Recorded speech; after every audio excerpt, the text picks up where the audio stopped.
as'adun nasi bi syafa'ati yaumal qiyamati man qala la ilaha illallah khalisan min qalbihi aw nafsihi. As'adun nasi, orang yang paling bahagia, bisyafa'ati, karena mendapat syafaatku, yaumal qiyamati, di hari kiamat. Ah, ini yang pertama ya. Jadi ini rumus umum yang pertama, orang-orang yang berpotensi bahagia mendapatkan syafaat dari Nabi Muhammad SAW di kalangan umatnya, yaitu orang yang pertama gemar mengumpulkan amal saleh dalam misi kehidupannya. Ah, sekarang kita masuk pada yang kedua, yang spesial.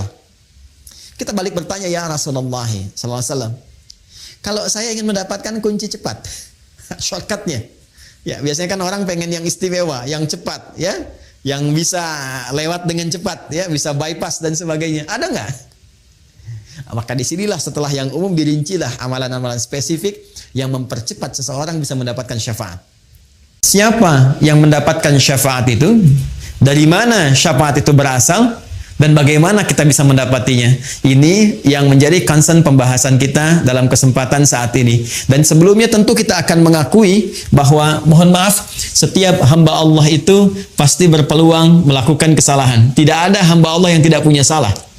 Ingat ya, sepanjang manusia dan dia bukan nabi, bukan rasul yang punya sifat maksum. Nabi, Rasul punya sifat ma'sum, terjaga dari kesalahan. Kita bukan Nabi, bukan Rasul, itu pasti tidak akan lepas dari kesalahan. Karena itu sebutan yang melekat kepada manusia dari 5 nama yang diberikan oleh Allah, salah satunya ada kata bashar. Ya, ada kata bashar. Bashar disebutkan 35 kali dalam Al-Quran. Jadi kita disebut dengan 5 nama. Ada bashar, misalnya qul innama ana basyarum mithlukum, atau Quran surah ke-15 ayat ke-28, wa idh qala rabbuka lil malaikati inni khaliqum basyara. Ya, disebutkan 35 kali dalam Al-Quran. Kadang disebut dengan ins. Ins disebutkan 18 kali pasangan ini dalam Al-Quran berpasangan dengan jin. Ya ma'syaral jinni wal ins wa ma khalaqatul jinna wal ins. Kadang disebutkan dengan al-insan, ya, wal 'asr innal insana lafi khusr. Ya, kadang disebutkan dengan menggunakan an-nas, ya, qul a'udzu birabbin nas. Kadang disebutkan dengan menggunakan bani Adam. Ya bani Adam khudhu zinatakum 'inda kulli masjid. Semua penyebutan ini itu punya makna tertentu yang saling melengkapi makna-makna yang terkait dengan aktivitas kemanusiaan dan sifat-sifatnya. Kenapa manusia disebut dengan bashar? Ingin menunjuk kepada tampilan fisik dan keadaannya yang memiliki nafsu. Jadi kalau malaikat dicipta dengan jiwa takwa saja, karena itu malaikat tidak punya peluang berbuat salah. Quran surah ke-66 di ayat yang ke-6. La ya'sunallaha ma amarahum wa yaf'aluna ma yu'marun. Malaikat itu yaitu materi penciptaannya dari jiwa takwa, karena itu sempurna, kecenderungannya baik saja. Kata Allah, malaikat tidak punya peluang berbuat maksiat, menyalahi ketentuan, ya, kemudian mengerjakan tugas sesuai dengan tupoksinya. Anda tidak akan pernah mendengar malaikat, misalnya, mohon maaf, malaikat Jibril korupsi ayat, nggak pernah dengar kan ya? Atau malaikat Israel tertukar mencabut nyawa, kan tidak mungkin terjadi. Jadi kalau kita mengharap kesempurnaan, itu di malaikat. Lawannya ada makhluk yang diciptakan dengan nafsu saja, seperti hewan misalnya. Ya, belakangan kemudian dikompori oleh setan. Karena itu di Al-Quran malaikat dengan setan jumlahnya itu sama. 88, malaikat disebutkan 88 kali, setan disebutkan 88 kali.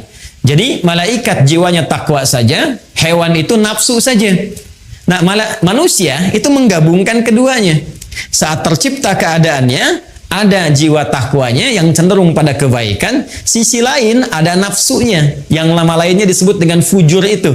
Ya, Quran surah ke-91 Asy-Syams di ayat 7 sampai 10. Wa nafsin wa ma sawwaha fa'alhamaha fujuraha wa taqwaha. Jadi setiap yang bernama manusia itu pasti ada dorongan-dorongan kebaikan jiwa takwa. Nanti yang didorong oleh malaikat, malaikat mendorong jiwa takwa kita supaya bangkit. Karena itulah ketika tadi ditampilkan misalnya ada pesantren begini, keadaan begini, itu sepanjang masih ada nilai kemanusiaan dalam dirinya, itu pasti ya, pasti akan ada dorongan kebaikan untuk merespon, walaupun responnya mungkin akan berbeda-beda, tapi minimal dia akan merasa. Ya, dengar suara adzan, nah itu ada pancaran dalam jiwanya, itu jiwa takwanya untuk merespon itu semua. Sisi lainnya ada fujur, nafsu. Ini yang diprovokasi oleh setan, diberikan was-was. Ya, nafsu ini nanti sebagai lawan dari takwa. Jadi kalau ada sifat jujur, nanti di nafsu ada dusta misalnya. Ya, kalau di takwa ada sabar, di nafsu ada marah. Demikian seterusnya, saling berkompetisi. Nah, yang paling menarik karena dalam diri manusia itu ada nafsu, maka konsekuensi yang terjadi, Quran surah ke-12 Yusuf ayat 53. Wa ma ubarri'u nafsi innan nafsa la'ammaratun bisu. Ya, sungguh aku tidak bisa mengatakan diriku itu orang suci. Kenapa? Karena masih ada nafsu. Sedangkan nafsu kecenderungannya diprovokasi oleh setan untuk mengajak kepada hal-hal yang buruk. Ya, illa ma rahima rabbi, kecuali yang dirahmati Allah. Itu para nabi yang terjaga tadi. Karena itulah, karena manusia memiliki kecenderungan nafsu, tidak lepas dari kesalahan, otomatis dalam kehidupannya pasti berbuat salah. Pasti.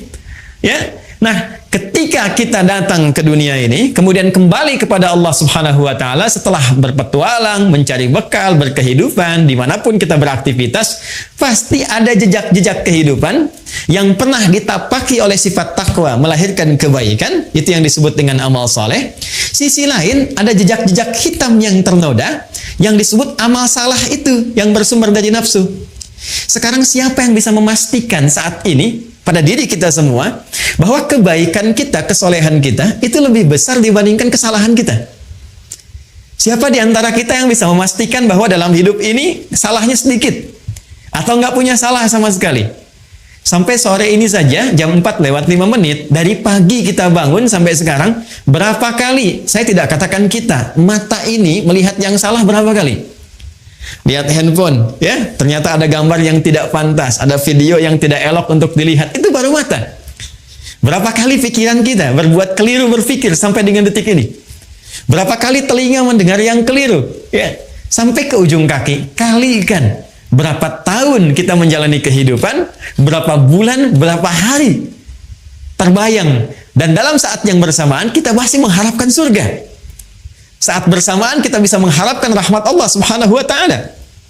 Nah, dalam rahmat itulah sebelum kita bertanya kepada Allah, Allah memberikan jawaban.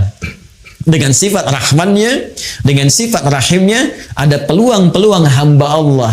Sekalipun boleh jadi pernah melakukan kesalahan-kesalahan di muka bumi, atas rahmat Allah tertentu, maka diturunkanlah satu penggenapan dari amalannya, yang dengan itu bisa meringankan dosa-dosanya, atau bahkan menghapuskannya, memaafkan kesalahannya, dan menjadi perantara untuk mendapatkan rahmat yang terbaik.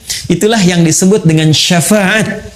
Dan dari sini kemudian, di Quran surah Az-Zumar, ya, surah ke-39, di ayat yang ke-44, Allah menyampaikan, Qulillahu syafa'atu jami'a.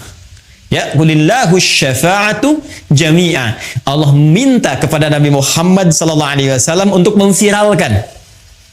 Di bahasa orang sekarang, ya, untuk memviralkan kepada semua umatnya, terus berkelanjutan di setiap generasi, bahwa hey, jangan bersedih, jangan putus asa. Karena dari sekian banyak hal yang kita lalui dalam kehidupan, saat berpulang kepada Allah, setiap hamba punya kesempatan untuk meraih penggenapan rahmat dari Allah Subhanahu wa Ta'ala, yang bisa meringankan, bahkan menghapuskan dosa-dosanya, kesalahan-kesalahannya, sehingga dengan itu mendapati rahmat Allah Subhanahu wa Ta'ala. Apa kata Allah? Qul, katakan Muhammad sallallahu alaihi wasallam, Qulillahu, ya, asy-syafa'atu jami'ah. Katakan Muhammad sallallahu alaihi wasallam, milik Allah lah. Milik Allah lah asy-syafa'ah. Nah, ini syafaat. Kalau kita kembalikan ke arti tadi, milik Allah lah syafaat. Segala perantara yang dapat meringankan, ya, yang dapat menghapuskan kesalahan-kesalahan, dosa-dosa, permohonan untuk mendapatkan rahmat, penggenapan semua anugerah dari Allah Subhanahu wa Ta'ala. Katakan Muhammad, semua bentuk ini, semua dalam bahasa Arab, semua hal yang terkait dengan satu hal tertentu, semuanya bersifat holistik, komprehensif, itu bahasa Arabnya jami' namanya. Ya. man ittasala fi hadzal silk al-YouTube fi hadzal masa jami'an. Saya ingin katakan semua yang terhubung lewat channel YouTube di kesempatan sore hari ini, semua Anda, mencakup Anda, ya, dengan status sosial apapun. Itu bahasa Arabnya menggunakan kata jami'an. Ya, kata Allah, kalau ada peluang syafaat dalam bentuk apapun, saat kita kembali kepada Allah Subhanahu wa taala, khususnya di akhirat nanti, itu semua milik Allah, kembali kepada Allah Subhanahu wa taala. Ya, bahkan nanti Allah menantang dan menegaskan di Quran surah Az-Zukhruf tadi yang dibacakan di ayat ke-86-nya tadi, ya, oleh qari kita.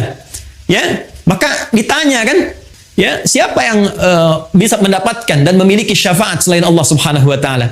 Nah, itu satu penegasan dari Allah Subhanahu wa taala untuk memberikan kesan pada setiap hamba. Pertama, setiap kita berpeluang mendapatkan satu perantara kebaikan, yaitu syafaat dari Allah Subhanahu wa taala yang dapat meringankan dosa-dosa kita, bahkan menggugurkannya dan menaikkan status baik kita di hadapan Allah Subhanahu wa taala.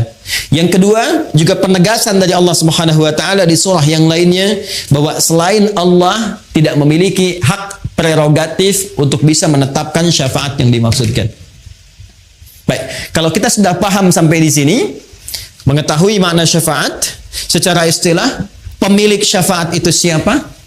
Baru kemudian kita bisa berbicara bagaimana kita bisa mendapatkan informasi tentang syafaat itu yang bersumber dari pemiliknya. Yang bersumber dari pemiliknya. Mari kita lacak, Bapak Ibu sekalian, ke Quran dulu. Surah ketiga Ali Imran, di ayat ke-31. Setelah ini nanti baru kita akan masuk dalam turunan hadis-hadis Nabi sallallahu alaihi wasallam. Qul in kuntum tuhibbunallaha fattabi'uni yuhibbukumullahu wa yaghfir lakum dzunubakum. Baik, mari kita fokus pelan-pelan. Kembali ke makna syafaat yang tadi kita sampaikan. Ya, syafaat adalah satu anugerah, penggenapan dari amalan, pemberian ampunan, pemaafan dari kesalahan-kesalahan, perantara untuk mendapatkan rahmat Allah Subhanahu wa taala. Kalau kita ambil semua hal tadi, semua makna tadi, bukankah ini mengarah kepada cinta Allah Subhanahu wa taala?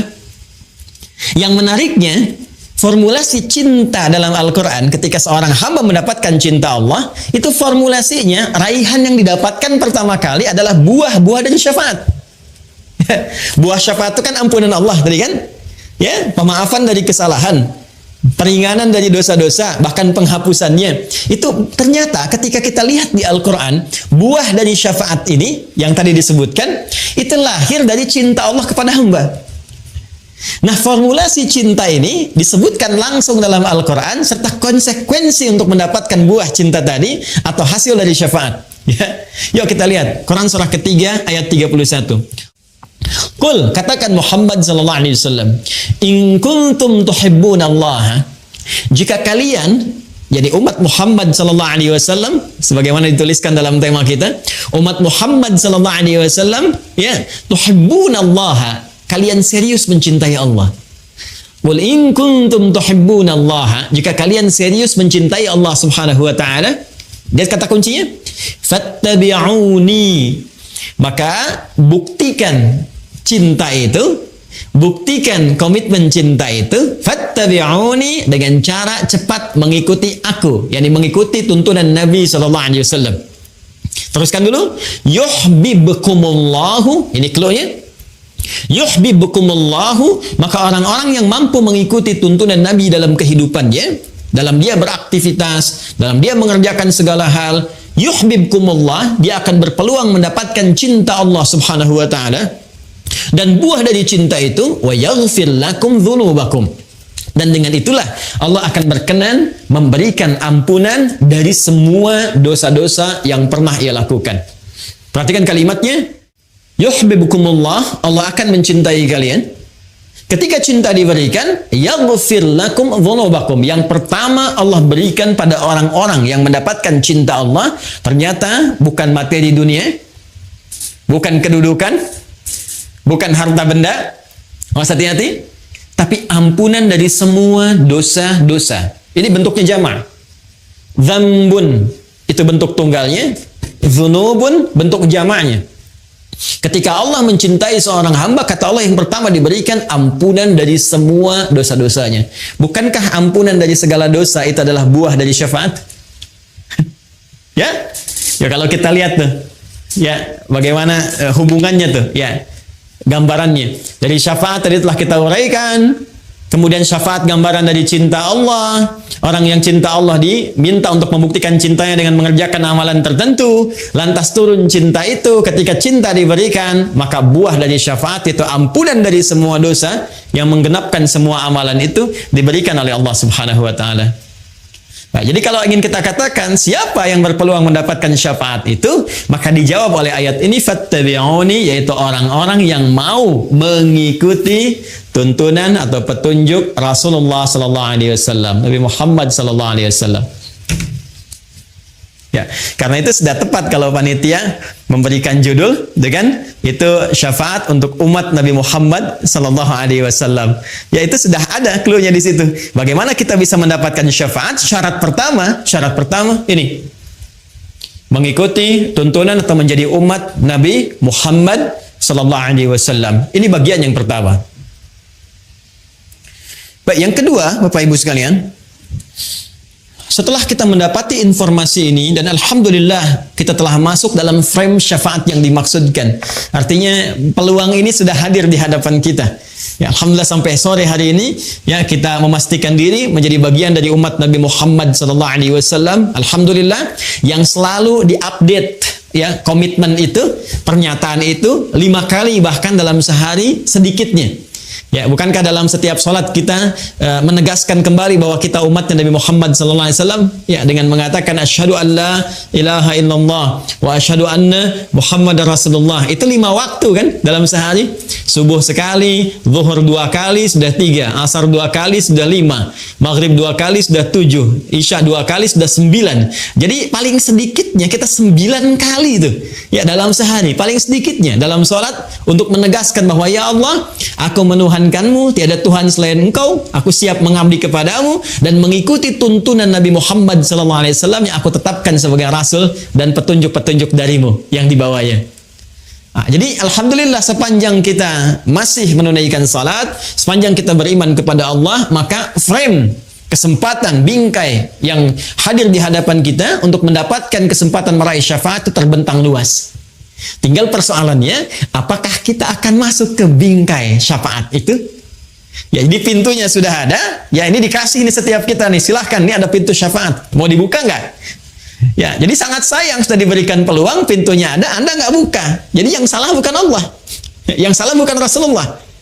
Ya, karena itu sangat berbahagia jika seseorang berpetualang dalam kehidupan di muka bumi, lalu pintu syafaat diberikan dan dia mau membuka pintunya. Ah, sekarang bahasan selanjutnya ini menjadi pamungkas dari sesi pembahasan kita saat ini. Seperti apa gambaran kunci-kunci yang diberikan kepada kita untuk membuka pintu syafaat itu sehingga melahirkan kebahagiaan bagi kita karena dapat memasukinya. Untuk membuka pintu itu kita butuh kunci-kuncinya. Nah, kunci ini yang akan kita urai di kesempatan kali ini untuk mendapatkan syafaat Nabi Muhammad SAW khususnya saat kembali kepada Allah Subhanahu wa taala. Karena terkait dengan kunci-kunci pintu syafaat yang ditugaskan oleh Allah kepada Nabi Muhammad SAW untuk disampaikan kepada kita. Karena itu kita akan berinteraksi dengan keterangan Nabi SAW, ya khususnya terkait dengan hal-hal yang berkelindan dengan persoalan syafaat. Karena keterangan Nabi SAW ada dalam hadis, karena itu kita coba lacak dalam kitab-kitab hadis Nabi Muhammad SAW. Baik, satu. Ya, kita sekarang akan masuk ke kunci-kunci pembuka pintu syafaat. Ya. Satu, ada dalam hadis riwayat Al-Bukhari. Dalam topik yang ketiga. Jadi ada 97 topik atau 97 kitab di Sahih Al-Bukhari. Topik yang ketiga, nomor hadis 99. Bab yang ke-33. Babul hirfi 'alal hadis. Ya, bab semangat untuk mencari dan mempelajari hadis, riwayat dari sahabat Abu Hurairah radhiyallahu taala anhu. Saya langsung cepat ya. Rasulullah SAW pernah menyampaikan dalam hadis ini, perhatikan kalimatnya, as'adun nasi bi syafa'ati yaumal qiyamati Man qala la ilaha illallah khalisan min qalbihi aw nafsihi. As'adun nasi, orang yang paling bahagia, bisyafaati, karena mendapat syafaatku, yaumal qiyamati, di hari kiamat. Baik, satu, saya kembalikan. Man qala la ilaha illallah khalisan min qalbihi aw nafsihi, ialah orang yang mampu dengan ikhlas. Awas. Orang yang mampu dengan ikhlas, dengan tulus mengucapkan la ilaha illallah, ikhlas bersyahadat, min qalbihi aw nafsihi, yang bersumber langsung dari kalbunya, dari jiwanya. Bersumber dari jiwanya. Ini penting saya jelaskan Bapak Ibu sekalian. Bagaimana ciri seseorang yang mengucapkan syahadat bersumber dari jiwanya? Karena setiap muslim, tadi saya katakan, itu berpotensi mengucapkan kalimat syahadat. Artinya semua orang berpeluang mendapatkan syafaat. Tapi tidak semua yang mengucapkan syahadat di lisannya itu bisa bersumber dari hatinya. Bahkan nanti turun Quran surah ke-49. Jadi ada orang-orang, sekelompok orang Arab Baduy datang kepada Rasulullah ingin mengatakan, "Ya Rasulullah, kami telah beriman, kami telah mengimplementasikan syahadat di lisan sampai masuk ke dalam qalbu." Turun jawaban. Ya, turun ayat ini mengatakan qalatil a'rabu amanna. Orang Arab Baduy berkata, datang kepadamu, kami telah beriman dengan benar. Kata Allah, qul lam tu'minu. Katakan Muhammad sallallahu alaihi wasallam, kalian belum serius imannya. Walakin qulu aslamna walamma yadkhulul imanu fi qulubikum. Tapi cukup katakan dulu, kalian baru masuk Islam. Bukankah syarat masuk Islam pertama mengucapkan dengan lisan? Asyhadu an la ilaha illallah, kalimat ini. Asyhadu an la ilaha illallah wa asyhadu anna Muhammadar Rasulullah. Itu kan di lisan. Ketika diucapkan di lisan, sah dia sebagai muslim. Tapi persoalannya, apakah kalimat tadi yang disampaikan di lisan mengalir ke dalam jiwa kita? Ke hati kita? Ya, ini ada perbedaannya. Kata Al-Quran langsung ditegaskan, jika syahadat yang diucapkan itu mengalir sampai kepada kejiwanya, ya, maka ini akan melahirkan satu getaran dalam jiwanya, berbentuk sebuah keyakinan tanpa ragu terhadap apa yang ia yakini, yang ia peluk, yaitu Islam. Ya, keyakinan tanpa ragu itulah yang disebut dengan iman namanya. Orangnya disebut dengan mukmin namanya. Nah, ciri-ciri orang yang punya iman, yang bernama mukmin itu, ini punya cirinya. Ketika syahadatnya sampai ke dalam jiwanya, kemudian masuk ke dalam jiwa takwanya, yang tadi saya sebutkan di awal, dia menjadi mukmin, bukan sekedar muslim. Ya, dia punya iman, keyakinan tanpa ragu dalam jiwanya, maka getaran keimanan ini itu akan menjadi cahaya yang memberikan bimbingan kepada setiap anggota tubuhnya untuk melakukan perbuatan sesuai dengan bimbingan imannya. Perbuatan dalam bahasa Arab disebut dengan amal. Bimbingan iman yang mengiringi perbuatan itu yang ditetapkan, disetujui oleh Allah, dianggap baik oleh Allah, disebut dengan salih namanya. Maka muncullah di sini istilah amal saleh. Amal saleh. Karena itu setiap kita menemukan kalimat iman dalam Al-Quran, itu seringkali diiringi dengan kata amal saleh. Sekarang tiba waktu asar kan? Tadi kan kita salat asar ya? Sekarang surah Al-Asr, lihat ayat surah ke-103. Wal asr. Ya, wal asr. Aku bersumpah, kata Allah, demi kesempatan waktu yang diberikan pada setiap hamba. Asar itu bukan sore. Asar itu setiap kesempatan yang diberikan oleh Allah kepada kita untuk beraktivitas. Innal insana lafi khusr. Setiap manusia itu berpeluang rugi karena tak mampu menggunakan kesempatan yang aku berikan, kata Allah, untuk meniti aktivitas yang baik. Illal ladzina amanu, kecuali orang-orang yang menjadikan waktu tadi sebagai momentum untuk mengkreasikan dengan imannya. Illal ladzina amanu, disebut iman dulu. Lalu setelah dia punya iman, apa dampaknya? Wa amilus salihat. Iman itu akan membimbing dia untuk mengerjakan semua perbuatan-perbuatan baik. Karena itulah Bapak Ibu sekalian, orang yang berucap dengan lisannya syahadu an la ilaha illallah, kemudian sampai kepada jiwanya secara tulus, secara ikhlas, itu akan tampak semua karakternya dari setiap perilakunya. Jadi kalau kita ingin mengecek apakah keimanan sudah sampai kepada jiwa, itu bisa dilihat dari perilaku kita.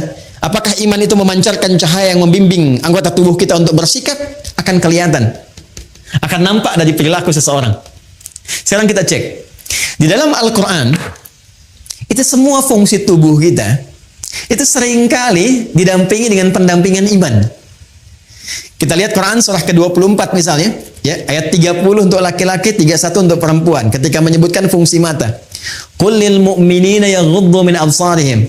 Katakan Muhammad sallallahu alaihi wasallam, pria-pria yang beriman itu pasti matanya hanya digunakan menatap yang baik saja. Bila yang ditatap itu tak baik, dia akan palingkan pandangannya.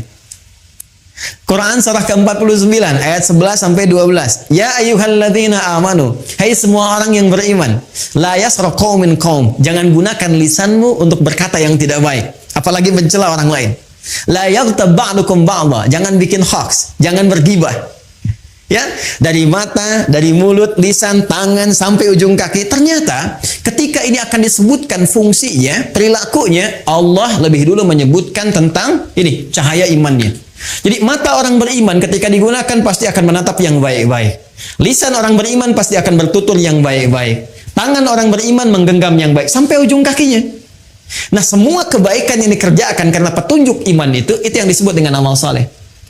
Jadi kalau ada orang yang ingin masuk dalam pintu syafaat, mendapatkan kunci yang pertama, secara singkat rumusnya adalah ini, la ilaha illallah dengan ikhlas yang ditandai dengan meningkatkan amal soleh dalam kehidupannya.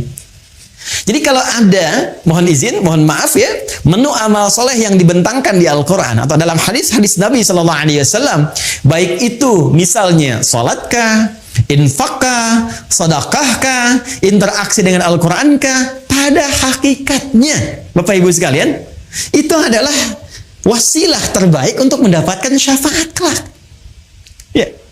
Jadi kalau Anda bertanya bagaimana cara mendapatkan syafaat dari Nabi Sallallahu Alaihi Wasallam, hal yang pertama yang kita lakukan adalah, ayo kumpulkan amal soleh.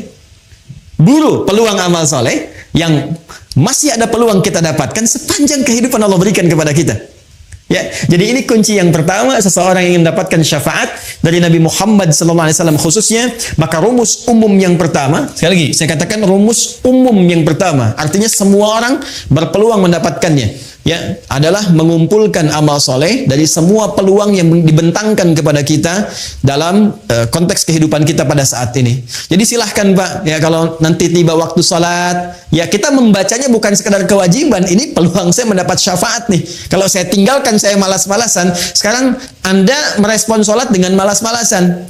Coba bayangkan kalau di hari kiamat nanti syafaat yang didapatkan oleh Anda pun juga bersifat malas-malasan. Ya Rasulullah, saya ingin syafaatmu, ya, malas nanti aja, kamu tunggu giliran gitu kan. Ya, karena itu ketika disampaikan dalam Al-Quran, semua yang minta itu, yang ingin A, ingin B, ingin berdoa dan sebagainya, itu stimulusnya selalu amal soleh. Silahkan cek Quran surah kedua Al-Baqarah ayat 186. Ya, ketika Allah menyampaikan, wa idza sa'alaka 'ibadi 'anni fa inni qarib ujibu da'watad da'i idza da'an. Ya, jika hambaku bertanya kepadamu Muhammad SAW, ingin mendekat kepadaku, ingin berdoa, ingin meminta, ingin memohon, di antara permintaan itu kan kita minta syafaat, minta ampunan dosa, minta pemaafan dari kesalahan. Kata Allah, ujibu da'watad da'i idza da'an. Aku akan jawab doanya sepanjang dia bermohon. Ya, falyastajibu li wal yu'minu bi. Tapi, nah, yang paling utama kalau doa ingin cepat dikabulkan, ingin cepat aku jawab, ingin cepat aku respon, falyastajibu li. Maka respon seruanku, kata Allah. Wal yu'minu bi, lagi-lagi lakukan dengan iman. Ini, lakukan dengan iman. Jadi ketika Allah meminta kita, ya, menyeru kita lewat salat misalnya, ayo tunaikan salat, ada seruan harta lewat zakat, infak, sedekah, seruan interaksi dengan Al-Quran, itu sesungguhnya peluang tercepat yang mengantarkan kita pada jawaban doa dan puncaknya syafaat. Jadi kalau dengar suara azan, Allahu Akbar, Allahu Akbar, ini peluang syafaat nih. Katanya pengen ampunan dosa, ya, ini peluang kebahagiaan nih. Makanya panggilan salatnya disandingkan dengan kebahagiaan. Bukankah Anda kalau sudah mendapatkan jawaban bahagia? Makanya ketika Anda bertanya, kenapa sih mesti sholat? Ya, hayya 'alas shalah. Ayo sholat, kenapa harus sholat? Jawabannya indah sekali. Allah tidak mengatakan, itu kewajiban bagimu. Ini begini, ini begitu. Iya, hukum secara fikih kewajiban. Wajib kita mengerjakan. Kenapa dipaksa wajib? Hayya 'alal falah. Supaya kamu bahagia. Di saking rahmannya Allah kepada kita, dijadikan salat itu wajib yang memaksa kita mendapatkan kebahagiaan yang kita inginkan. Nah, ini yang pertama ya. Jadi ini rumus umum yang pertama, orang-orang yang berpotensi bahagia mendapatkan syafaat dari Nabi Muhammad SAW di kalangan umatnya, yaitu orang yang pertama gemar mengumpulkan amal soleh dalam misi kehidupannya. Nah, sekarang kita masuk pada yang kedua, yang spesial. Kita balik bertanya, ya Rasulullah SAW, kalau saya ingin mendapatkan kunci cepat, shortcutnya, ya biasanya kan orang pengen yang istimewa, yang cepat, ya, yang bisa lewat dengan cepat, ya, bisa bypass dan sebagainya. Ada nggak? Maka disinilah setelah yang umum dirincilah amalan-amalan spesifik yang mempercepat seseorang bisa mendapatkan syafaat. Baik, yang pertama, mari kita kembalikan ke hadis Nabi SAW. Qala Rasulullah SAW bima ma'na awlan nasi bi syafaati yawmal qiyamati aktsaruhum alayya salatan. Baik, tadi amalan umum, sekarang kita masuk kepada amalan cepatnya yang khusus. Orang yang paling utama, kata Nabi, aulan nasi, orang yang paling utama bi syafaati yaumal qiyamati, untuk mendapatkan syafaatku di hari kiamat, aktsaruhum alayya salatan, yaitu orang yang paling banyak di antara mereka bersolawat kepadaku, kata Nabi Muhammad sallallahu alaihi wasallam. Jadi kalau tadi masih umum sifatnya amal saleh, sekarang mulai khusus. Ya. Yang kedua adalah salawat kepada Rasulullah sallallahu alaihi wasallam, Muhammad sallallahu alaihi wasallam. Allahumma salli ala sayyidina Muhammad wa ala alihi wa sahbihi. Allahumma salli ala sayyidina Muhammad. Kita bacakan. Ternyata manfaat salawat itu bukan hanya menghadirkan feedback, ya, satu balasan balik, umpan balik kepada kita semua, berupa 10 kali lipat balasan dari Allah.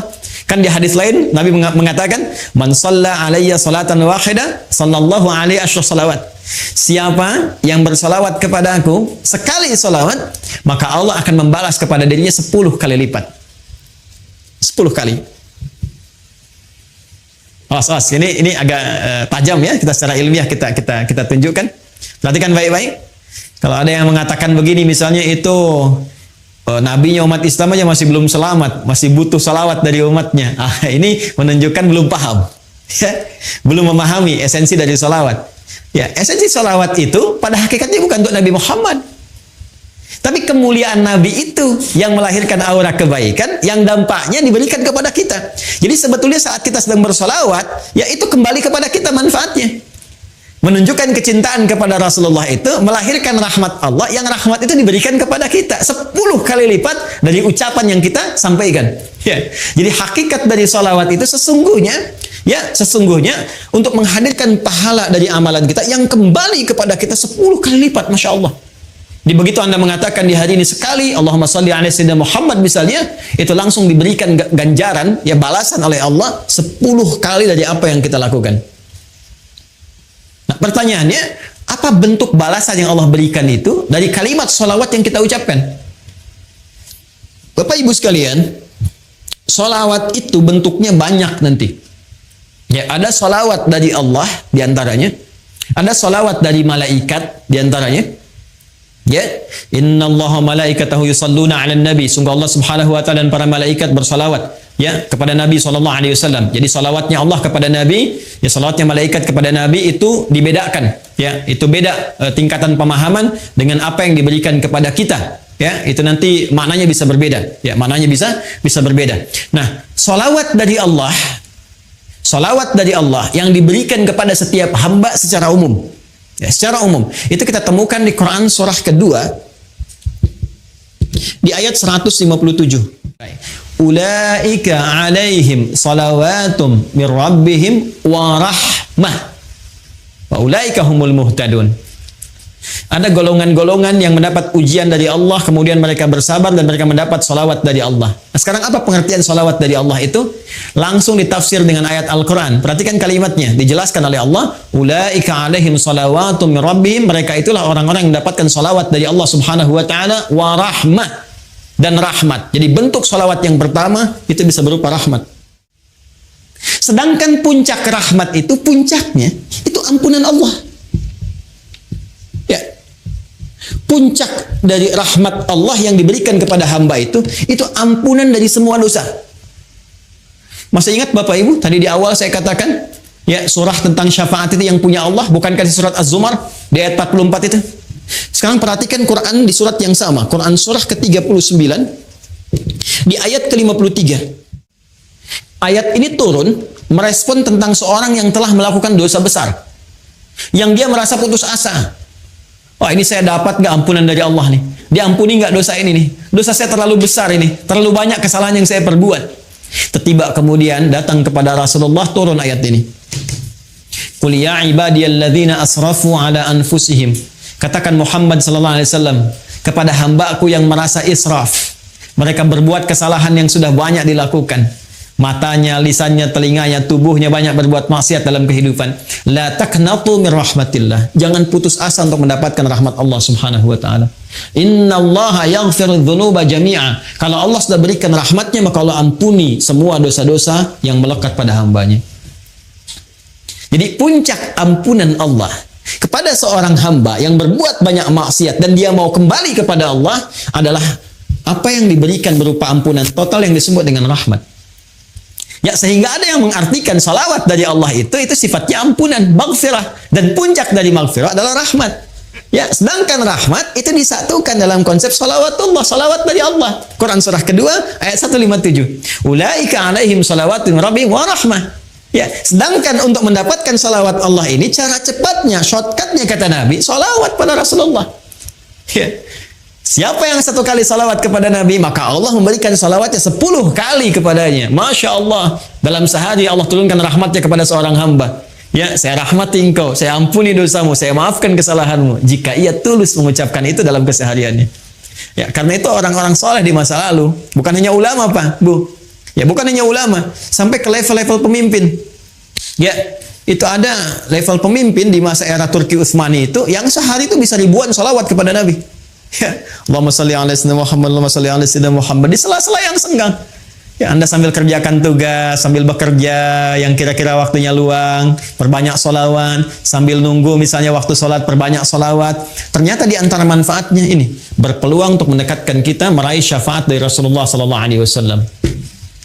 Ya, dan jalur dalilnya telah saya sebutkan.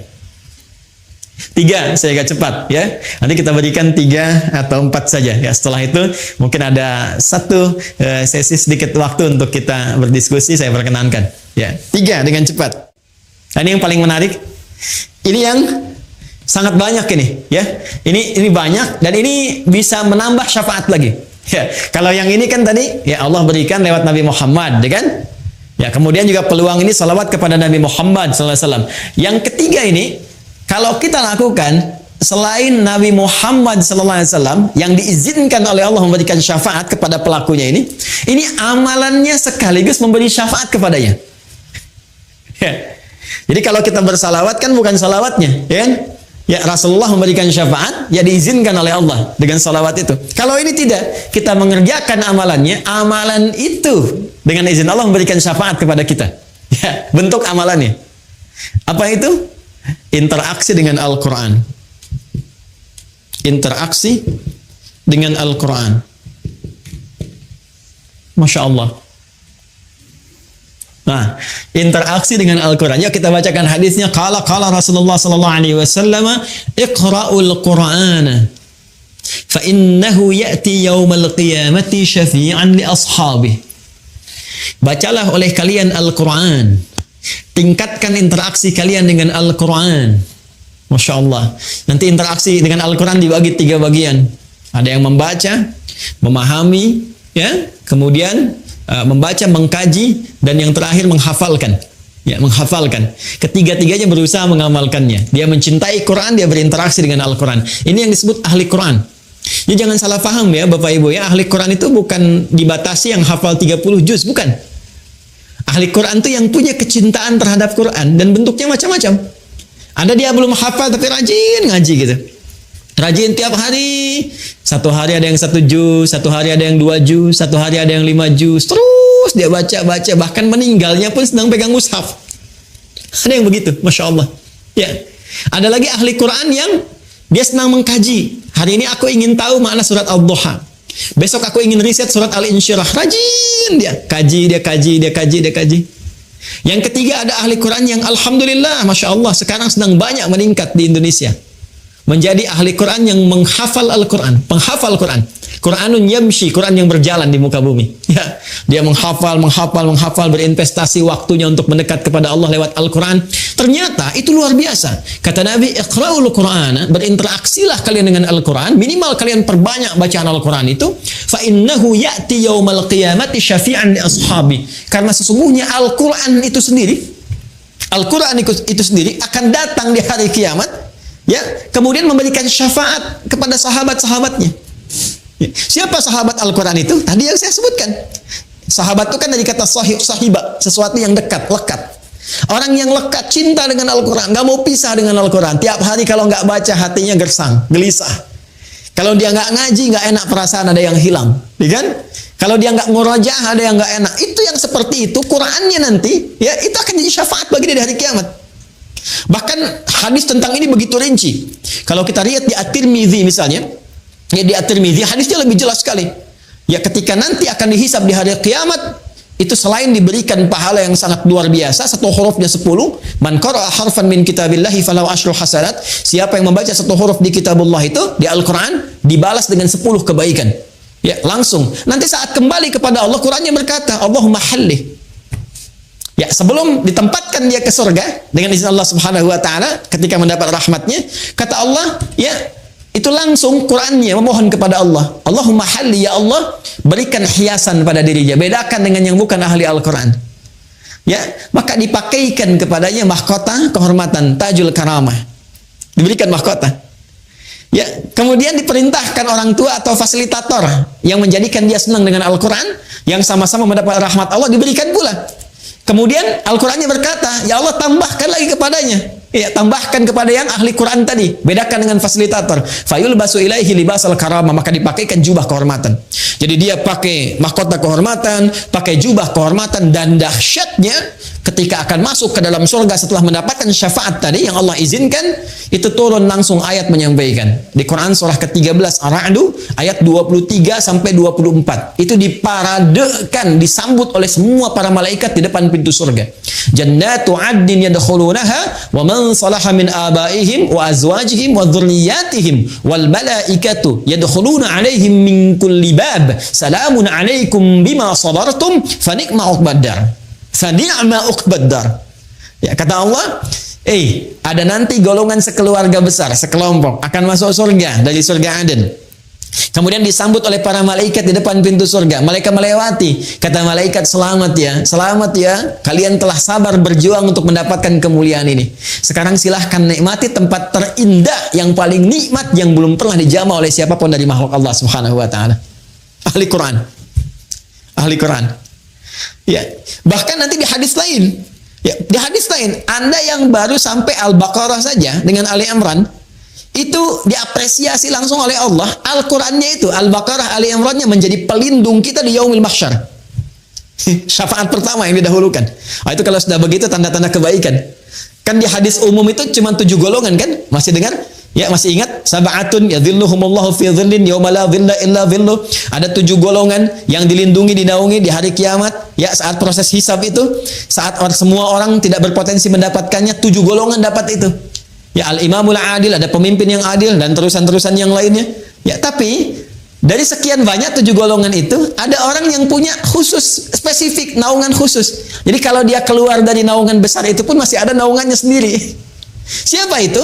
Adalah orang yang menjadi kerabat surah Al-Baqarah dan surah Ali Imran. Iqra'u Zahrawaini, kata Nabi.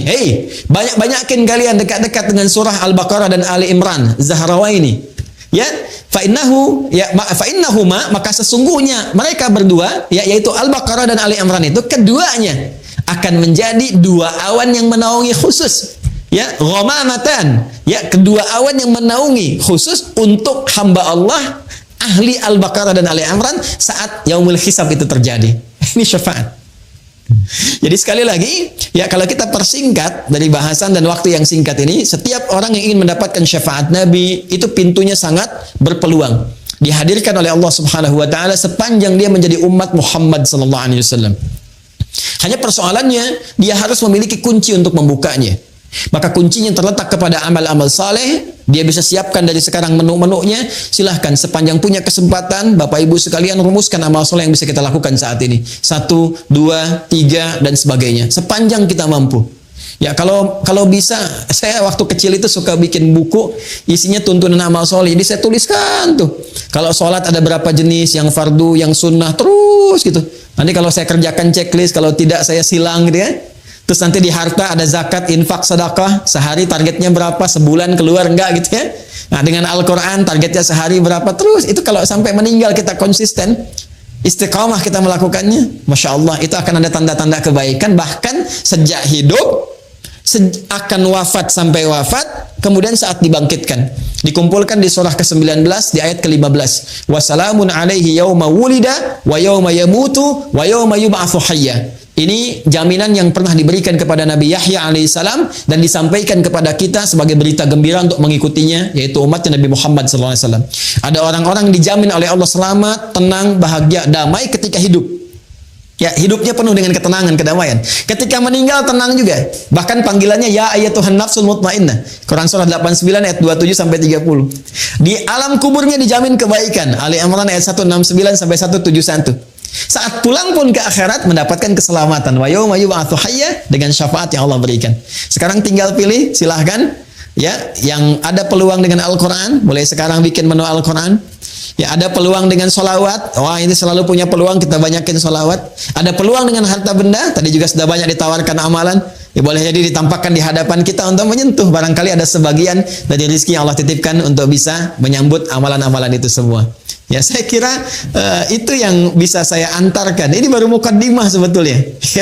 Baru mukaddimah karena kita hanya mengemas dalam kurang lebih 1 jam. Ini gambaran umumnya seperti ini. Kalau nanti ingin masuk ke detail-detailnya, kita harus masuk ke dalam satu pembahasan yang lebih spesifik. Seperti sholat, apakah setiap orang sholat dijamin benar? Apakah setiap orang infak itu dijamin akan benar infaknya? Ya, nah ini ada babnya tersendiri yang insya Allah mudah-mudahan di kesempatan lain bisa kita dalami.